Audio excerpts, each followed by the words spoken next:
नमस्कार, एक बार फिर आप सभी का स्वागत है। जम्मू कश्मीर के हवाले से अगर बात करें तो युवाओं के लिए एक बेहतर और खुशखबरी सामने आई है।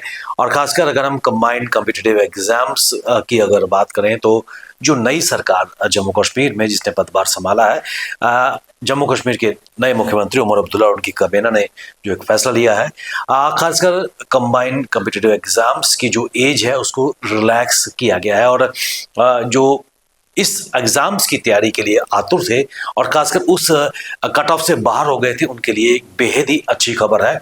और इसका स्वागत जम्मू कश्मीर के युवाओं ने किया है जो काफी देर से इन एग्जाम्स की तैयारी करते रहते हैं। कुल मिलाकर खासकर इस एग्जाम्स को लेकर कंबाइंड कॉम्पिटिटिव एग्जाम्स की अगर बात करें, कितना प्रभाव, और खासकर अगर हम यूपीएससी सिविल सर्विसेज की एग्जाम्स की बात करें तो उसको लेकर किस प्रकार शिद्दत से जम्मू कश्मीर के युवा पार्टिसिपेट कर रहे हैं, इन सब मुद्दों पर बात करने के लिए हमारे साथ आज कार्यक्रम में जुड़ चुके हैं श्री परवीन शर्मा जी, जो किसी तारुफ के मोहताज नहीं है। आप मैनेजिंग डायरेक्टर हैं एसआर कॉलेज ऑफ कंपटीशन और पिछले कई सालों से, लगभग 25 से ज्यादा सालों से लगातार युवाओं को, खासकर जो सिविल सर्विसेज जेकेएस एग्जामिनेशन की तैयारी कर रहे हैं, दीगर एग्जामिनेशन की तैयारी कर रहे हैं, उनको एक दिशा निर्देश भी दे रहे हैं। और उसके साथ साथ आप चेयरमैन हैं सिटीजन कोऑपरेटिव बैंक। सर, स्वागत है आपका। Thank you. वरुण जी, सबसे पहले मैं आपसे जानना चाहूंगा, जो एक नई नोटिफिकेशन जीएडी की तरफ से आई थी, काफी देर से इसका इंतजार बच्चे कर रहे थे क्योंकि नेशनल कॉन्फ्रेंस ने अपने मैनिफेस्टो में इसका भी जिक्र किया था। शुरुआत इस फैसले को किस नजरिए से देखते हैं, क्योंकि जो एज रिलैक्सेशन है, काफी बच्चे थे जो उस कट ऑफ को पार कर चुके थे और कहीं ना कहीं मायूस नजर आ रहे थे, क्या कहेंगे? देखिए विवेक जी, एज रिलैक्सेशन का ना हर बार ये मुद्दा उठता है। बेसिकली जो एसआरओ है उसमें 32 ईयर्स मेंशन किया हुआ है जनरल कैटेगरी के लिए, ऐसे ही कैटेगरीज वालों के लिए थोड़ा ज़्यादा है। अब होता क्या था कि हर बार ऐसे स्पेसिफिक केस में ही ना इंडिविजुअल हर बार इसको इंक्रीज करते थे। पिछले 2-3 बार 4 बार से हम ऐसा ही देख रहे हैं, हर बार इसको इंक्रीज किया जाता था। मुझे लगता था इस बार भी इंक्रीज हो जाना था, लेकिन सम हो उस वक्त इलेक्शन का माहौल था और मुझे लगता है जब फॉर्म फिल करने की लास्ट डेट हो रही थी ना, उस वक्त शायद मॉडल कोड ऑफ कंडक्ट भी लग चुका था। तो उस वक्त ये इतनी बड़ी बात शायद नहीं थी जब पार्टीज ने उस तरह से नहीं लिया। हालांकि कैंडिडेट्स जो थे ना वो सारी पॉलिटिकल पार्टी से मिलते थे और सब पॉलिटिकल पार्टीज के लीडर्स जो थे उन्होंने एश्योरेंस दी थी कि हम इस पे कोई ना कोई डिसीजन लेंगे और एज रिलैक्सेशन के लिए आपको ये इसका बेनिफिट देंगे। तो जैसे ये नई सरकार आई तो इस सरकार ने भी, और इसमें कोई बड़ी बात थी नहीं, ये देना भी चाहिए था, स्टूडेंट्स डिजर्व करते हैं। 2-3 चीज़ें मैं आपके सामने रखूंगा। एक तो ये है कि अगर हम बाकी स्टेट्स की बात करें ना, आप नेबरिंग स्टेट पंजाब में चले जाइए तो एज जनरल कैटेगरी की बात कर रहा हूँ 37 है, हिमाचल में जाएं 35 है, यूपी में जाएं 40 है। तो ऐसे हर स्टेट में ना 35 मिनिमम आपको देखने को मिलेगी और कैटेगरीज के केस में 40 भी है, 42 तक भी है। तो कोई रीज़न नहीं था कि यहाँ भी ना बढ़ाई जाए, और बढ़ती है हर साल। मैं इसमें 2 चीज़ें कहना चाहूँगा। एक तो ये कि एक तो ये डिसीजन टाइमली होना चाहिए। अब बहुत सारे स्टूडेंट्स जिनको हर बार ये होता है, उनको पता भी है कि ये एज रिलैक्सेशन मिलेगी, वो अकॉर्डिंगली प्रिपरेशन कर रहे थे in spite of the fact कि जो एसआरओ है उसमें 32 है, क्योंकि उनको पहले से था कि ये हर बार रिलैक्सेशन मिल जाती है। एक तो वो था। दूसरा ये कि गवर्नमेंट को भी इस पर डिसीजन लेना चाहिए कि हर बार इंक्रीज करने से अच्छा है, हर बार स्टूडेंट्स जाते हैं, गवर्नमेंट को रिप्रेजेंटेशन देते हैं और फिर हर बार उसको इंक्रीज किया जाता है, तो they should take a decision on it एक ही बार में। जैसे मिनिमम मुझे लगता है जनरल कैटेगरी के लिए 35 कर देनी चाहिए और कैटेगरीज के लिए एज रिलैक्सेशन होती है वो रहना चाहिए, जैसे बाकी स्टेट्स में है जहाँ भी रहना चाहिए। अब सिंस अभी किया है, एज रिलैक्सेशन दे दी है, तो मुझे लगता है दोबारा से फॉर्म फिल किए जाएंगे। वो सारे लोग, सारे स्टूडेंट्स जो एलिजिबल हैं वो फॉर्म फिल करेंगे। इससे होगा क्या, पेपर थोड़ा आगे चला जाएगा, because otherwise it was scheduled for next week. इस संडे को होना था, 17 को होना था, तो अब ये मुझे लगता है थोड़ा आगे चला जाएगा। यानी कि 17 नवंबर को ये जेकेपीएससी का जो कंबाइंड कॉम्पिटिटिव एग्जाम था पोस्टपोन भी कर दिया गया और काफ़ी बच्चों में इसमें निराशा भी देखने को मिली है, क्योंकि कई बच्चों का मानना था कि पिछले कई महीनों से इसकी वो तैयारी कर रहे थे, एक टेम्पो, एक मोमेंटम बना था इस एग्जाम्स के लिए। अब आपकी नज़र में, सिंस क्योंकि आपका एक तवील एक्सपीरियंस इस क्षेत्र में रहा है, चाहे हम यूपीएससी की बात करें, सिविल सर्विसेज की एग्जाम्स की अगर बात करें, जेकेएस की या फिर दीगर कॉम्पिटिटिव एग्जाम्स की अगर बात करें, तो क्या आपकी नज़र में जल्द से जल्द नई नोटिफिकेशन आनी चाहिए ताकि बच्चों का जो मोमेंटम है बना रहे? नहीं, वो बिल्कुल ठीक बात है आपकी। जो बच्चे तैयारी कर रहे थे, स्पेशली जो नए एस्पिरेंट्स थे, उनके लिए तो था कि 17th को पेपर हो रहा है, accordingly they were preparing for it. तो ये दोनों तरफ से जब हम उनकी तरफ से देखते हैं तो हमें लगता है उनका एक साइकिल खराब हो जाता है ना। इनमें से बहुत सारे स्टूडेंट्स ऐसे हैं जिन्होंने नेक्स्ट ईयर यूपीएससी का एग्जाम देना होगा, मई में उसका प्रीलिम्स होता है, तो उनको लगता है अभी प्रीलिम्स हो जाता, मार्च अप्रैल में मेंस हो जाता और उसके बाद भी यूपीएससी का प्रीलिम्स दे देते, तो साइकिल डिस्टर्ब नहीं होता। अब इससे क्या हो गया, वो साइकिल डिस्टर्ब हो गया। लेकिन एट द सेम टाइम वो स्टूडेंट्स जो 32 ईयर्स कंप्लीट कर चुके थे या कंप्लीट करने वाले थे, तो उनको एक था कि भाई उनको भी मौका मिले, है ना। वो डिसअपॉइंटेड थे, तो अब उनको भी मौका मिलेगा। और यस, होना यही चाहिए कि पीएससी को जितनी जल्दी हो सके नोटिफिकेशन निकालनी चाहिए, क्लियर करना चाहिए कब तक एग्ज़ाम होगा, ताकि अकॉर्डिंगली स्टूडेंट्स प्रिपेयर कर सकें। और जो यूपीएससी का साइकिल है ना, वो डिस्टर्ब नहीं होना चाहिए। अगर हम जो एसआरओ है ना उसमें देखें ना, वहाँ लिखा हुआ है कि अगर कोई मेजर प्रॉब्लम नहीं हो तो हमारा एग्ज़ाम जो है ना जेकेपीएससी का, that should be aligned with the UPSC exam के 15 दिन के बाद, जैसे ये एग्ज़ाम हुआ यूपीएससी का, 15 दिन के बाद जेकेएस का भी हो जाना चाहिए, प्रीलिम भी ऐसा होना चाहिए, मेंस भी ऐसा होना चाहिए, इंटरव्यू भी ऐसा होना चाहिए, ताकि कोई क्लैश ना हो। बहुत बार ऐसा देखने को मिलता है कि पीएससी की नोटिफिकेशन भी, डेटशीट आ गई है एग्ज़ाम की, और कोई और एग्ज़ाम भी उसके साथ क्लैश कर रहा है। तो थोड़ा सा अगर ये यूपीएससी के साथ इसको अलाइन करके चलें तो मुझे लगता है बेहतर होगा, स्टूडेंट्स के लिए भी क्लैरिटी होगी और स्टूडेंट्स का वो साइकिल खराब नहीं होगा। क्योंकि आज की डेट में ना everybody who is preparing for JK PSC, he और she is preparing for UPSC also. तो और सिलेबस भी सेम है, सब कुछ सेम है। तो मैं ये चाहूँगा कि पीएससी की कोशिश होनी चाहिए। पीएससी ने पीछे बहुत अच्छा काम भी किया है, बहुत टाइमली एग्ज़ाम भी कंडक्ट किए हैं, बट सम हो ये एग्ज़ाम थोड़ा डिले हो गया और मुझे लगता है अगले साल से ये सब रूटीन में आ जाएगा। परम जी, एक चीज़, कई बच्चों का ये मानना था कि जो 17 नवंबर का जो पेपर है वो एज पर शेड्यूल हो जाना चाहिए था और जो एज रिलैक्सेशन को लेकर नोटिफिकेशन बाद में आनी चाहिए थी।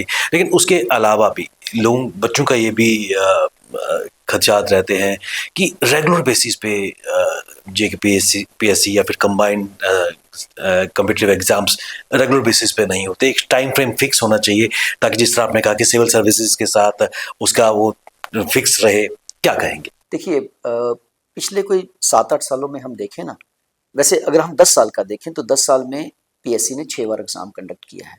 होना 10 साल चाहिए, 10 बार चाहिए था, है ना। हर साल अगर आप एसआरओ को देखें वहाँ भी लिखा हुआ है हर कैलेंडर ईयर में ये होना चाहिए।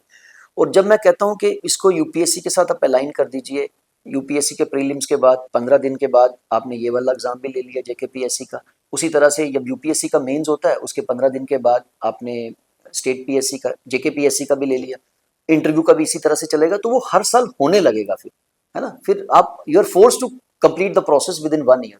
तो मैं ये कहूँगा कि एग्जाम रेगुलर होना चाहिए और यूपीएससी के साथ अलाइन करके चलना चाहिए ताकि स्टूडेंट्स को दोनों एग्जाम देने में कोई दिक्कत ना हो। इस पे कोई दो राय नहीं कि पिछले कुछ सालों में जम्मू कश्मीर के जो बच्चे हैं सिविल सर्विसेज पे अपनी छाप छोड़ते नजर आ रहे हैं। किस नजरिए से इस बदलाव को आप देखेंगे? देखिए, एक तो अगर मैं बहुत पीछे जाऊँ ना तो एग्ज़ाम बहुत इरेगुलर होता था जो स्टेट लेवल पे हुआ करता था। 84 के बाद तो 99 में हुआ, फिर 2001, 2004, फिर 2008, काफ़ी सालों के बाद उस प्रोसेस में काफ़ी यू कैन से इम्प्रूवमेंट आई है। और जैसे मैंने कहा कि बाई एंड लार्ज अगर 1 साल में नहीं तो 1.5 साल में प्रोसेस कंप्लीट हो जाता है, जो होना रेगुलर चाहिए। तो फ़र्क तो पड़ा है when it comes to you can say this exam at the now UT level. लेकिन यस, फिर मैं वही बात कहूँगा कि अगर यूपीएससी के साथ अलाइन करके चलें तो ज़्यादा बेहतर होगा। हमारे स्टूडेंट्स, हम तो चाहते हैं वो सिर्फ जेकेपीएससी लेवल पे नहीं, जेकेएस लेवल पे नहीं, यूपीएससी लेवल पे भी अच्छा करें और ऐसा हो भी रहा है। अगर इस बार की हम एग्जांपल लें ना, जिस लड़के ने अभी इस लिस्ट में जो टॉपर है संजीव कुमार, और वो यूपीएससी में भी सिलेक्ट हो गया, है ना। So because they are preparing for both the exams. कोई ऐसा स्टूडेंट नहीं होगा जो यूपीएससी के लिए प्रिपेयर कर रहा होगा और यहाँ का एग्जाम नहीं देगा, और कोई ऐसा नहीं होगा जो इसके लिए प्रिपेयर कर रहा होगा वो यूपीएससी नहीं देगा। तो अगर दोनों का साइकिल थोड़ा ठीक से चले तो मुझे लगता है बेहतर रहेगा। क्या आपको लगता नहीं है कि आजकल बच्चों का विजन बिल्कुल क्लियर है? अगर उन्हें सिविल्स की तैयारी करनी है, जेकेपीएससी के एग्जाम्स की तैयारी करनी है, तो पूरी तरह उस शिद्दत से उस गोल की तरफ, उस लक्ष्य की तरफ आगे बढ़ेंगे। देखिए, वैसे तो स्टूडेंट्स के पास बहुत सारे ऑप्शंस हैं, है ना? But yes, it's a very prestigious examination. अगर आप स्टेट लेवल पे लें या यूनियन टेरिटरी लेवल पे लें तो जेकेएस, है ना, एक हाईएस्ट प्रेस्टिजियस एग्जाम है। उसी तरह से अगर हम ऑल इंडिया लेवल पे लें तो यूपीएससी है, नथिंग लाइक इट, है ना? हर कोई कोशिश भी करता है कि कहीं ना कहीं आप देखिए आईआईटीएंस, आईआईएम से किया हुआ है, पीएचडी होल्डर्स हैं, लॉ ग्रेजुएट्स हैं, चार्टर्ड अकाउंटेंट्स हैं। आज की डेट में अगर आप देखें ना, सब लोग अपीयर होते हैं। और जेएंडके में भी ये जो प्रोसेस रेगुलर होने से ना, मैं ये देखता हूँ कि ज़्यादा नंबर ऑफ स्टूडेंट्स हैं, ज़्यादा स्टूडेंट्स हैं जो अब यूपीएससी भी दे रहे हैं। पहले हमारा नंबर कम हुआ करता था। इस बार भी अगर हम यूपीएससी मेंस की बात करें तो 150 के करीब स्टूडेंट्स थे जिन्होंने मेंस लिखा है। तो वो number that is going up, reason being syllabus same. अच्छा, कुछ साल पहले तक ना जहाँ का सिलेबस जो था ना जेकेपीएससी का, वो यूपीएससी का ओल्ड जो पैटर्न था उस वो था। यहाँ 2 ऑप्शनल हुआ करते थे, वहाँ 1 ऑप्शनल था, वहाँ सी सेट था, यहाँ वैसा नहीं था, ऑप्शनल चल रहा था। लेकिन अब क्या है, वो almost that is at par, there is no difference. थोड़ा सा है, वहाँ लैंग्वेज के 2 पेपर होते हैं यूपीएससी में, यहाँ लैंग्वेज का 1 पेपर होता है और वो क्वालिफाइंग होता है। और इंटरव्यू मार्क्स में थोड़ा सा डिफरेंस है। अदरवाइज 99% जो सिलेबस है, जो प्रोसेस है, वो सब सेम है। तो इस वजह, सेम होने की वजह से हमारे स्टूडेंट्स जो हैं, पहले क्या उनको अलग अलग पढ़ना पड़ता था, है ना? अब एक ही प्रिपरेशन करनी है and you are able to take both the exams. Sir, college of competition की अगर बात करें तो एक ट्रस्टेड नेम है, खासकर कॉम्पिटिटिव एग्जाम्स को लेकर, और खुद आप उसके सूत्रधार हैं। किस प्रकार जो बच्चे बिल्कुल नए इस फील्ड में कॉम्पिटिटिव एग्जाम्स के क्षेत्र में आना चाहते हैं, एक डायरेक्शन आपके द्वारा मिल पा रही है? देखिए, ऐसा होता है कि अब तो स्टूडेंट्स जो है ना, कॉलेज लेवल पे दे start preparing for this exam. तो हमारे पास भी अकॉर्डिंगली, पहले हम ऐसा नहीं किया करते थे। अब हमारे पास कुछ फाउंडेशन बैचेस होते हैं जहाँ कॉलेज के स्टूडेंट्स आते हैं। 12th के बाद when they start going to the college, they start preparing for civil services also. उसके कुछ फ़ायदे भी होते हैं, जैसे स्टूडेंट बड़ा फोकस्ड हो जाता है, उसको पता है जैसे ही मैं एलिजिबल हो जाऊंगा मैं ये एग्ज़ाम दूंगा। और जो आप पढ़ते हैं वो सिर्फ इस एग्ज़ाम के लिए नहीं, कोई और भी आप एग्ज़ाम दे रहे हैं। जैसे मैं इस बार की बात करूं, बहुत सारे स्टूडेंट्स मैं देखता हूं जो सिविल सर्विसेज के लिए प्रिपरेशन कर रहे हैं और उनका सीएपीएफ में, असिस्टेंट कमांडेंट, इस सब में उन्होंने एग्ज़ाम पास किया और बहुत सारी सिलेक्शंस भी हुई हैं। तो कहीं ना कहीं वो पढ़ाई काम आती है। तो एक तो उस वो स्टूडेंट्स हो गए जो कॉलेज लेवल पे स्टार्ट कर लेते हैं, जो पहले ट्रेंड इतना नहीं हुआ करता था, thanks to media, this thing, internet and all that. तो पेरेंट्स भी बहुत अवेयर हैं। कई बार तो हमें ऐसी सिचुएशन फेस करनी पड़ती है कि कई बार पेरेंट्स बच्चा अभी 10th क्लास में उसको ले आते हैं, है ना? तो मैं उनको कई बार समझाता हूँ, इनको पढ़ने दो, अभी 12th तो करने दो मिनिमम। 12th के बाद चलो यू कैन थिंक ऑफ कि भाई आप काउंसिल भी कर सकते हो और उनको उस लाइन पे लगा भी सकते हो, but certainly not before 12th। और जो फिर ग्रेजुएट्स हैं वो तो आते ही हैं, ग्रेजुएशन के बाद ज़्यादातर स्टूडेंट स्टार्ट करते हैं। और हमारे पास डिफरेंट तरह के बैचेस चलते हैं, लॉन्ग टर्म रहते हैं, शॉर्ट टर्म रहते हैं। और सिलेबस इस तरह से है कि बहुत टाइम लग जाता है। जैसे हम जनरल स्टडी की बात करें तो it takes almost 1 year, then you have CSAT also, you have optional subject also, so it takes time. तो अगर कॉलेज में बच्चा स्टार्ट कर लेता है तो बहुत अच्छा रहता है, पर अगर नहीं भी कर पाता, बहुत सारे स्टूडेंट्स ऐसे हैं जो ग्रेजुएशन के बाद या इवन पोस्ट ग्रेजुएशन के बाद they decide to go for this exam और पास भी करते हैं। तो डिफरेंट तरह के स्टूडेंट्स रहते हैं।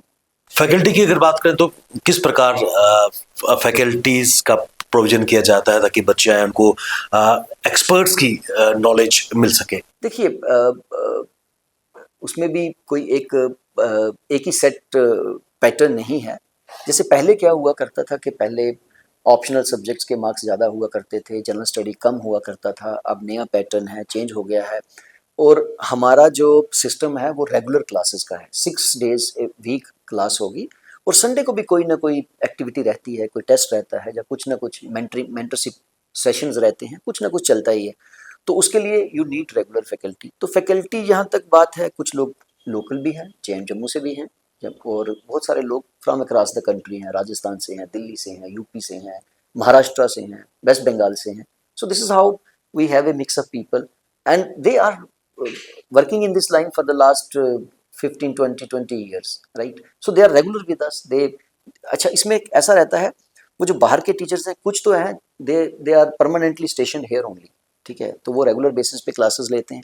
कुछ ऐसे हैं जो जब उनका कंपोनेंट उनकी टर्न आती है तो वो आते हैं अपनी क्लासेस लेके वापस चले जाते हैं। So this is how we are managing the institution. Combined competitive exams और यूपीएससी सिविल सर्विसेज की एक बात करें तो एक इम्पोर्टेंट उसका एस्पेक्ट कंपोनेंट इंटरव्यू भी रहता है। किस प्रकार आपके सर कॉलेज ऑफ कंपटीशन में बच्चों को तैयार किया जाता है मॉक इंटरव्यूज के लिए ताकि वो रियल इंटरव्यूज को फेस कर पाए? देखिए सेटली जब मेंस पास कर लेते हैं तो students they start preparing for interview. अब उसमें डिफरेंट तरह के स्टूडेंट्स रहते हैं। आपको एक बहुत बड़ा फैक्टर तो ये रहता है लैंग्वेज को लेके, है ना। कुछ स्टूडेंट्स ऐसे होते हैं जो इंग्लिश में बहुत कंफर्टेबल नहीं होते हैं, बहुत अच्छे से नहीं बोल पाते हैं। वो अपनी लोकल लैंग्वेज में ज़्यादा अच्छे से एक्सप्रेस कर सकते हैं। और हमने देखा है बोर्ड्स आर लिबरल, वो ऐसा नहीं है कि वो लैंग्वेज को बहुत उस तरह से देखते हैं कि भाई कोई अगर अपनी कोई हिंदी में या उर्दू में बोल रहा है तो उसको नंबर कम मिलेंगे, ऐसा नहीं है। हमने कई लिस्ट में देखा है स्टूडेंट ने उर्दू में या हिंदी में ही इंटरव्यू दिया है, वो टॉपर है या सेकंड टॉपर है, तो वो उतना एकोमोडेट वो करते हैं। बट यस, होता क्या है कि अ, आपने बहुत सारा पढ़ा तो होता है, प्रीलिम्स में मेंस में इतने सारे कंपोनेंट्स पढ़े होते हैं, उसी के बेसिस पे जब आपकी जो बैकग्राउंड होती है, होता क्या है इस बार थोड़ा सा पैटर्न डिफरेंट किया था इन्होंने। नॉर्मली क्या होता है, एक डिटेल्ड एप्लीकेशन फॉर्म होता है। वो डिटेल्ड एप्लीकेशन फॉर्म में आपकी educational qualification, name, place of residence, parents के बारे में, है ना, आपने कहीं एक्स्ट्रा ऑर्डिनरी परफॉर्म किया है, कोई आपको प्राइजेस मिले हैं, कोई अवार्ड्स मिले हैं, कोई आपकी जो हॉबीज हैं, है ना, उस सब की डिटेल होती है। और उसी के बेसिस पे ना दे दे आस्क यू क्वेश्चंस। इस बार थोड़ा डिफरेंट था। अच्छा फिर एक और चीज होती थी कि नॉर्मली जब स्टूडेंट्स जाते हैं तो they are given an opportunity to introduce to the board, है ना, तो उसमें जो जो डेफ में नहीं भी होता वो उसमें ऐड कर लेते हैं। और दिस इज हाउ बोर्ड भी कोशिश करता है कि डेफ जो उनकी इंट्रोडक्शन है उसी में से क्वेश्चन पूछे जाएं।